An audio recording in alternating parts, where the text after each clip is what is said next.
Yusuf bin Ali bin Yusuf bin Hayyan Athiruddin Abul Hayyan Al-Andalusi. Yang kelima Al-Imam Ali bin Abdullah bin Abil Hasan bin Abu Bakar Abul Hasan Tajuddin At-Tabrisi. Yang keenam Al-Imam Al-Muhaddits Abdurrahman bin Muhammad bin Abdul Hamid bin Abdul Hadi Ibnu Qudamah Al-Maqdisi. Yang ketujuh Al-Imam Al-Muhaddits Muhammad bin Ibrahim bin Abil Qasim Abul Fatah Al-Maidumi. Yang kedelapan Al-Imam Al-Mujtahid Syekhul Islam Ali bin Abdul Kafi bin Ali Taqiyuddin As-Subki Asy-Syafi'i. Nah, kenapa kita sebutkan guru-gurunya? Minimal hadirin, menyebutkan nama-nama orang soleh, inda dzikri sholihin tatanazzalu alaihimur rahmat. Ketika disebutkan nama orang-orang soleh, bukan sekedar soleh, ulama besar, bahkan banyak yang wali min auliyaillah, pasti di situ diturunkan rahmat oleh Allah. Dan yang kedua, supaya sanad keilmuan jelas bahwasanya Al-Imam Ibnu Naqib, pengarang kitab Umdatus Salik, berguru pada banyak ulama-ulama besar. Nah, halaman 15. Sedangkan ulama-ulama yang sempat menjadi murid-murid beliau antara lain Al-Imam Abdus Salam bin Muhammad bin Ahmad Al-Kazuruni Al-Madani Asy-Syafi'i, Al-Imam Al-Hafidz Abdurrahim bin Husain bin Abdurrahman Zainuddin Al-Iraqi. Yang ketiga Al-Imam Al-Hafidz Ali bin Abi Bakar bin Sulaiman bin Abi Bakar bin Umar Abul Hasani Nuruddin Al-Hayth Al-Hathami. Yang keempat Al-Imam Muhammad bin Abdullah bin Abi Bakar Samsuddin Al-Qalyubi. Yang kelima Al-Imam Ahmad bin Abdurrahman bin Ahmad bin Abdurrahman Al-Baranbari. Yang keenam Al-Imam Muhammad bin Ibrahim bin Ahmad bin Hashim Abul Abbas Samsuddin Al-Mahalli Al-Ansari Asy-Syafi'i. Nah, ini sebagian murid-muridnya. Kita sebutkan murid-muridnya begini untuk semakin menguatkan keyakinan kita bahwasanya Al-Imam Ibnu Naqib ini bukan orang biasa. Beliau berguru kepada ulama-ulama besar dan dia kemudian mencetak ulama-ulama mazhab Syafi'i yang sangat luar biasa. Salah satunya adalah yang kita sebutkan ini. Dan dalam kehidupan kesehariannya, di samping beliau mengajar untuk mencetak ulama-ulama Syafi'iyah yang besar di zaman itu, beliau juga produktif dalam mengarang kitab yang sangat penting bagi umat Islam. Beberapa karangan kitab beliau adalah Tatimmatu ala Syarhil Muhadzab. Ya, kemudian Tarsyihul Madhab fi Sahihil Madhab, ada Tashilul Hidayah Wathailul Kifayah, dan ini banyak lagi sampai 12, panjenengan baca sendiri. Ya, ini ya karangan-karangan beliau, ada Syarah Tambih, Syarah Minhaj, dan Umdatus Salik wa Uddatun Nasik yang kita kaji. Dan di bulan Ramadan di tahun 761 Hijriah beliau terkena taun, wabah penyakit, kemudian beliau meninggal dunia di kota Kairo. Jadi yang namanya taun, wabah penyakit, itu bukan saat ini mawon hadirin. Yang namanya taun, wabah penyakit, pandemi virus, kados COVID-19, bukan cuma sekarang tok. Zaman dulu ada yang lebih parah hadirin. Ya, dari zaman ke zaman taun, wabah penyakit itu sudah ada. Sampai Al-Imam Ibnu Hajar Al-Asqalani ini mengarang kitab khusus menyebutkan taun-taun yang muncul itu dari zaman ke zaman, sejarahnya dan situasinya ditulis oleh beliau dalam satu kitabnya, judulnya At-Ta'un, wabah. Lho niku wonten kitab dhewe ya. Nah, artinya apa? Ya, situasi kondisi ini tidak kita saja saat ini yang mengalami. Sampai pernah ada kemudian diceritakan di kota Kairo ini, terjadinya taun itu bukan bulanan hadirin, tetapi tahunan sampai 15 tahun. Sedangkan jumlah yang meninggal kurang lebih 1 juta umat waktu itu. Jadi dari zaman ke zaman itu sudah memang ada. Nah, oleh karena itu ya, kita sikapi yang proporsional, yang wajar dengan berbagai macam hal yang kemudian semuanya kita kembalikan kepada Allah setelah kita melalui dengan proses ikhtiar dan sebagainya. Kemudian halaman 18, ini yang sangat penting ya, menjadi judul kita, yaitu beberapa alasan kenapa kita harus belajar kitab Umdatus Salik. Nah, contoh kitabnya kados ngeten iki. Nanti ten Bayaku pun kata di toko buku jenengan yang biasa atau selain Bayaku mungkin yang biasa jual kitab kuning kata. Ya, ada yang kitab kuning yang ada Umdatus Salik atau Anwarul Masalik syarahnya. Banyak yang demikian ini. Jenengan cari mawon ya, pelan-pelan kita baca. Ya, ini. Ada alasan kenapa kita harus belajar kitab Umdatus Salik itu. Ada beberapa alasan yang mendasari kita untuk mempelajari dan mengamalkan kitab Umdatus Salik karya Al-Imam Ibnu Naqib Al-Masri ini. Satu, ya, alasannya ini hadirin. Kitab ini menurut Syekh Muhammad At-Thayyib bin Muhammad bin Yusuf Al-Yusuf adalah satu dari 4 matan kitab dari mazhab Syafi'i ya, yang saat ini banyak dipelajari baik oleh orang awam maupun oleh pelajarnya. Jadi menurut beliau ada 4 kitab matan fikih yang sangat penting dipelajari dan banyak dipelajari baik oleh orang awam maupun para pelajarnya untuk menguatkan ibadah dan muamalah mereka. Satu, ya, yang pertama adalah kitab Umdatus Salik yang akan kita baca ini. Ya. Yang kedua adalah kitab Matnul Ghayah wa Takrib, yang kita biasa sebut Matan Takrib, yang syarahnya salah satunya Fathul Qorib Al-Mujib yang biasa dikaji di pondok-pondok pesantren itu. Dan yang ketiga, Nadhaman Zubat, 1000 bait syair tentang fikih. Dan yang keempat adalah kitab Qurratul Ain yang biasa syarahnya disebut Fathul Mu'in. Nah, itu 4 kitab matan ini banyak dipelajari dan semua kembalinya ke sini.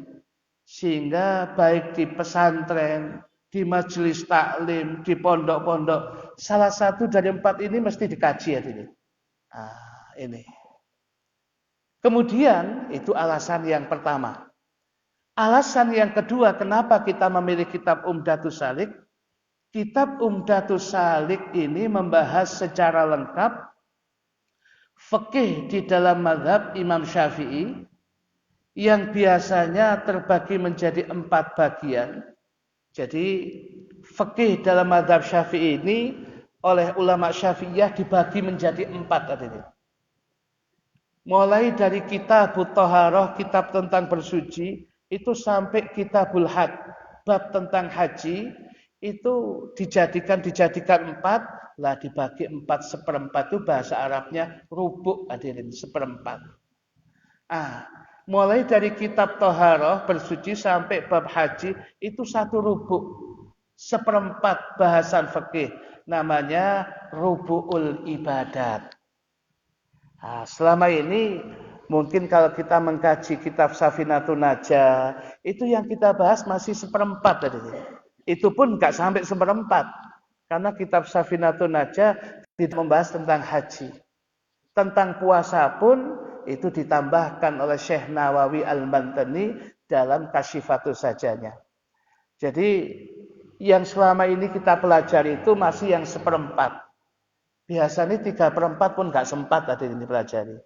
Nah, kita berusaha untuk mempelajari ini. Sekalipun 1 bulan sekali, lu apakah hatam Ustaz? Muga-muga dawa umur. Ya, biasanya begitu.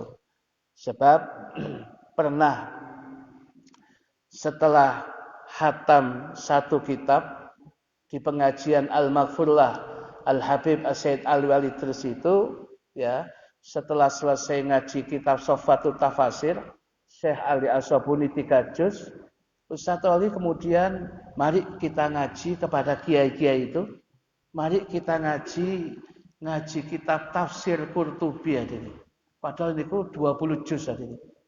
Loh, Tirasi Al-Maghfurlah Yai Manan, ya, Singosari.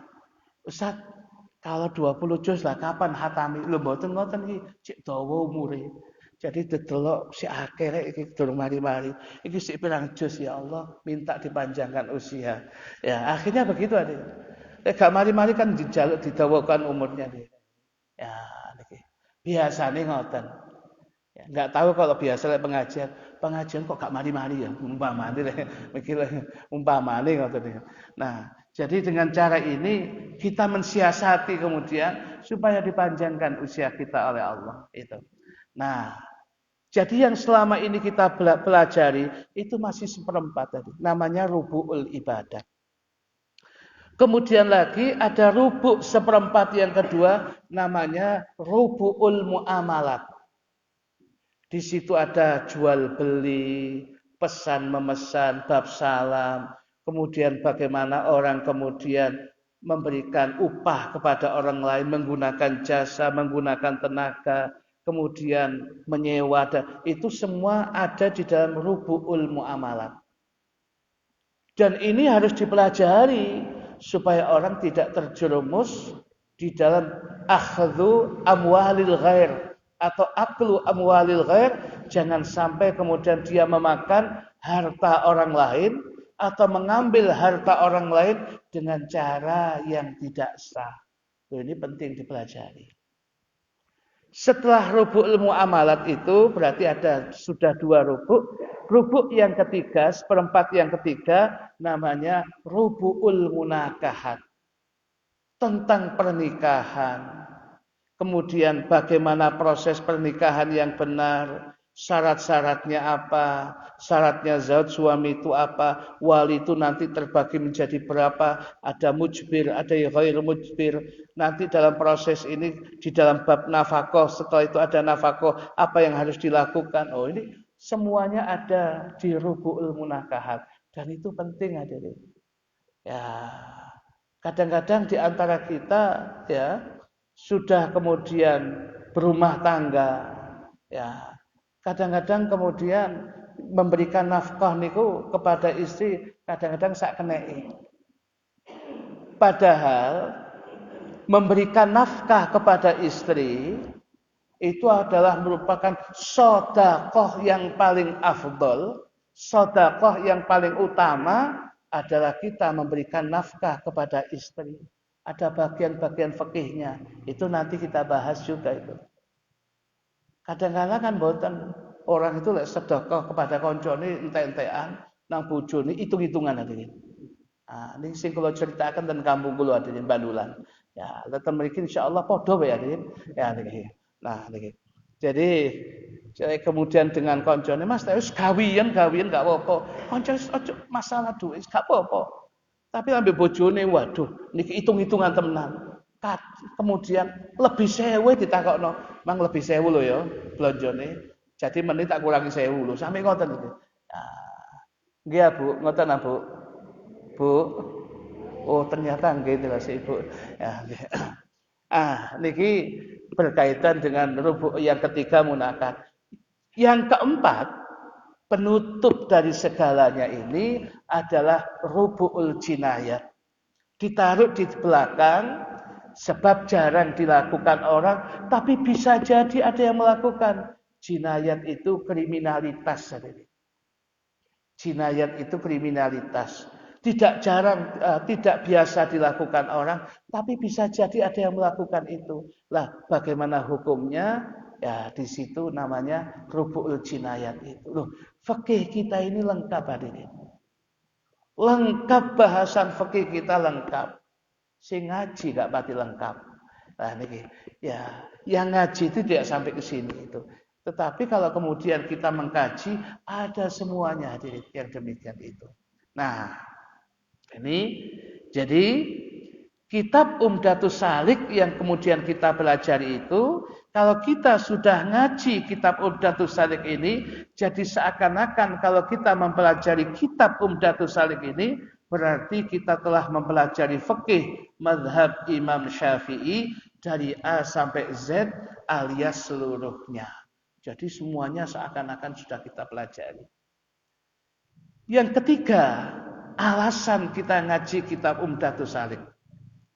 Pendapat dan keputusan hukum yang ada di dalam kitab Umdatus Salik sebagaimana diterangkan oleh mu'alifnya sendiri di bagian muqaddimah kitab tersebut adalah keputusan hukum yang paling akurat dan paling sahih di dalam mazhab Syafi'i.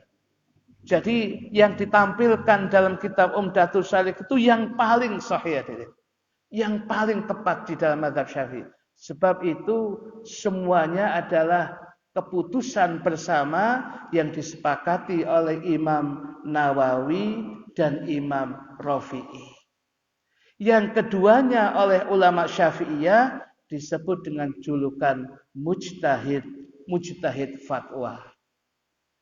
Yang seluruh hukum fikih dalam mazhab Syafi'i ya, semuanya kembali kepada dua imam ini.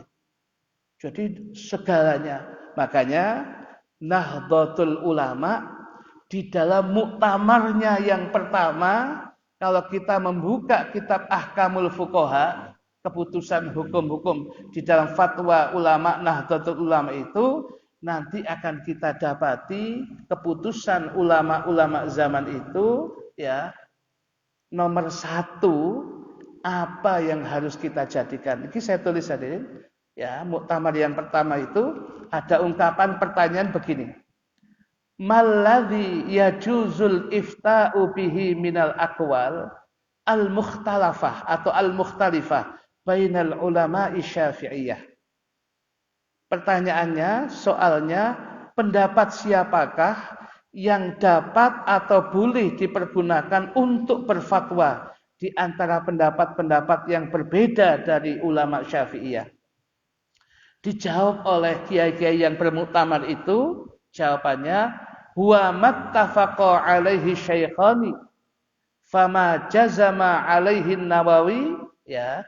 Jadi yang pertama itu adalah ittifaq yang disepakati oleh Imam Nawawi dan Imam Rafi'i. Kalau di antara kita bertanya, loh kenapa harus Nawawi, Rafi'i? Kok gak langsung Imam Syafi'i? Nanti ada alasannya. Sebentar, jenengan pahami dulu. Ya, jadi mazhab semuanya itu pendapat apapun yang ada di dalam fikih Syafi'iyah, sumbernya kepada dua imam itu. Imam Nawawi dan Imam Rafi'i. Itu dengan kitab-kitab beliau itu. Itu sudah mencakup segala fikih hukum syariat kita. Termasuk kitab yang kita pelajari, Safinatun Najah, Sulam Taufik, mungkin Safinatus Shalah, itu semuanya menginduk kepada kitab-kitabnya Imam Nawawi dan Imam Rafi'i. Atau Mabadi' Fiqhiyah, Durusul Fiqhiyah, yang bagian bawah, semuanya menginduk kepada Imam Nawawi dan Imam Rafi'i. Dan itu yang diputuskan pertama di dalam Nahdlatul Ulama, dalam kitabnya Ahkamul Fuqaha, kalau kita ingin berpendapat, pendapat yang muttafaq alaih, disepakati oleh Al-Imam Nawawi dan Imam Ar-Rafi'i. Itu hadirin. Dan dua-duanya imam ini bukan sekedar imam, wali min auliyaillah. Ya, kata Imam Abdul Wahab Sya'rani dalam Mizanul Kubra, tidak akan menjadi seorang mujtahid kecuali dia wali min auliyaillah, kekasih-kekasih Allah yang punya perasaan sayangnya yang luar biasa kepada umat Kanjeng Nabi Muhammad sallallahu alaihi wasallam. Jadi yang dia lakukan dalam ijtihad itu ya apa ya, memudahkan umat. Ya apa yang mencari solusi untuk umat Kanjeng Nabi. Ini yang ada dalam benak mereka begitu. Sehingga kata Abdul Wahab Sya'rani dalam Mizanul Kubra itu tidak akan menjadi mujtahid.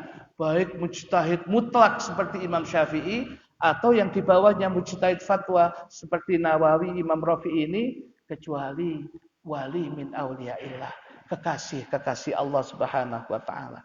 Ini yang pertama hadirin, ya, supaya saya bacakan yang apa itu terjemahnya, yang boleh atau dapat dipergunakan berfatwa halaman 22 itu pendapat yang terdapat kata sepakat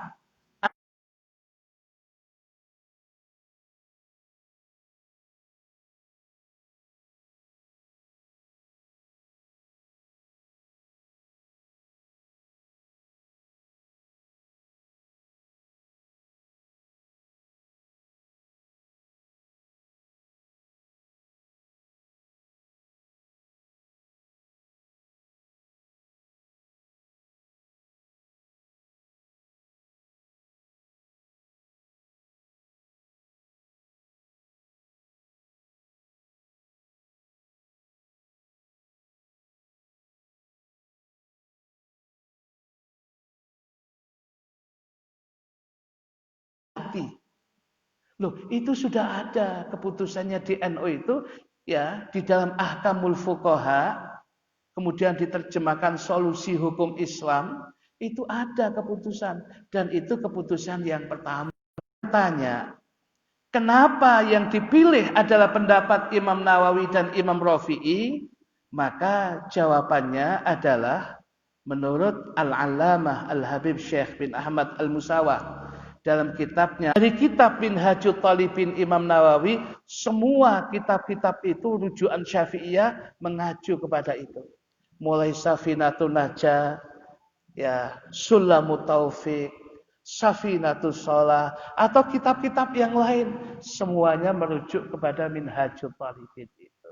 Termasuk kitab Umdatus Salik merujuk kepada kitab apa itu Minhajul Talibin dan kitab Al-Muharrar.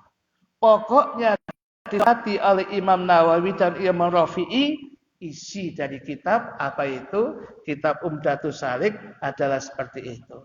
Nah, alasannya itu hadirin. Kenapa kita menggunakan kitab Umdatus Salik? Karena itu sudah mattafaqah, disepakati oleh Imam Nawawi dan Imam Rafi'i. Terakhir sebagai penutup ini hadirin. Biasanya ngomong penutup langsung bergas nanti. Nah, ini terakhir nih penutup ini. Kurangnya nanti kita sampaikan pengajian berikutnya. Yang terakhir ini. Kenapa harus ngaji Umdatus Salik? Menurut Al-Allamah Al-Habib Salim bin Abdullah bin Marsyadiri, Nibat ya, Nibat Talim, menyatakan bahwa kitab Umdatus Salik adalah kitab yang dicintai oleh seorang wali yang besar di zamannya, yaitu Al-Imam Al-Qutub Al-Habib Abu Bakar Al-Adni Al-Idrus. Lebih jelas Al-Alam Al-Habib Salim bin Abdullah bin Marsyadiri mengatakan, dia mengatakan waqad kana Sayyiduna Abu Bakar Al-Adni Al-Idrus sahib Aden yuhibbu kitab al-Umdah hadza wa yamtahuhu katsiran wa yaqra'uhu tullabahu, wa yaqra'uhu, ya, atau wa yaqra'u tullabuhu, dan banyak dibaca oleh murid-muridnya, atau wa yuqri'ahu tullabahu, dibacakan oleh kepada murid-muridnya, ya. Kemudian katanya sungguh konon Sayyiduna Abu Bakar Al-Adni, ya, Al-Idrus sahib Aden, ya, cinta kepada kitab Al-Umdah ini, dan beliau banyak memujinya dan membacakan kitab ini di hadapan murid-muridnya. Kalau membacakan wa yuqri'uhu tullabahu, niku harakati kurang sedikit. Wa yuqri'uhu tullabahu. Beliau membacakan kitab Umdah ini kepada murid-murid beliau. Sehingga beliau mengatakan fa as'alullaha an yaj'alu khalisan liwajhihil karim wa ya'ummun nafa' bihil muslimin fi afiyatin amin. Beliau mengomentari tentang salah satu syarahnya milik daripada muridnya. Nah, ungkapan ini hadirin menjadikan catatan kita bahwa kitab Salik itu betul-betul kitab yang sangat penting. Sedangkan selanjutnya isi dari kitab ini ya banyak panjenengan baca sendiri. Insyaallah bisa dibaca sendiri karena berkaitan dengan syarah-syarahnya. Insyaallah pada pembahasan yang akan datang kita sudah masuk kitab Umdatus Salik dan kami berusaha untuk menerjemahkannya. Kita bagi ke jamaah. Ini insya Allah kita berusaha seperti itu sehingga betul-betul apa yang kita pelajari ini betul-betul menjadi mengarahkan kita. Dari segi kita ini orang Nahdlatul Ulama, kita mengamalkan isi ahkamul fuqaha. Yang kita kaji ini kitab yang disepakati oleh Imam Nawawi, Imam Rafi'i seperti keputusan pertama NU itu. Semoga apa sedikit yang kita sampaikan pada pagi hari ini ada guna dan manfaatnya. Nggih ngapunten tidak terlalu banyak guyon, nggih serius mawon sebab kitabnya memang kitab ngeten.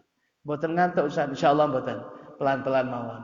Nggih ngantuk kemudian kula mboten ningali sing ngantuk pun kula sing ningali kula sing melek mawon nggih. Cek gak mawon. Niki insyaallah sehingga kita akan betul-betul apa yang kita pelajari betul-betul bisa manfaat. Allahumma amin. Cukup pagi hari ini yang bisa kita sampaikan. Sebelum kita akhiri, mungkin mau ada yang ditanyakan Bapak Ibu sebelum kita akhiri. Cukup nggih? Nih. Bismillahirrahmanirrahim. Alhamdulillahirabbil alamin. Allahumma salli wa sallim ala sayyidina Muhammadin wa ala alihi wa sahbihi ajma'in. Allahumma qsim lana min khasyatika ma tahulu bihi bainana wa baina ma'siyatik wa min ta'atika ma tuballighuna bihi jannatak wa minal yaqini ma tuhawwinu bihi alaina masa'ibad dunya wa mati'na bi asma'ina wa absarina wa quwwatina ma ahyaytana waj'alhu al-waritha minna waj'al tha'rana 'ala man zalamana wansurna 'ala man 'adana wa la taj'al musibatana fi dinina ولا تجعل الدنيا أكبر همنا ولا مبلغ علمنا ولا تسلط علينا من لا يرحمنا وحسبنا الله ونعم الوكيل ولا حول ولا قوة إلا بالله العلي العظيم وصلى الله على سيدنا محمد النبي الأمي وعلى آله وصحبه وسلم والحمد لله رب العالمين سبحانك اللهم وبحمدك أشهد أن لا إله إلا أنت أستغفرك وأتوب إليك بسم الله الرحمن الرحيم والعصر إن الإنسان لفي خسر إلا الذين آمنوا وعملوا الصالحات وتواصوا بالحق وتواصوا بالصبر. Kurang lebihnya mohon maaf. Wassalamualaikum warahmatullahi wabarakatuh.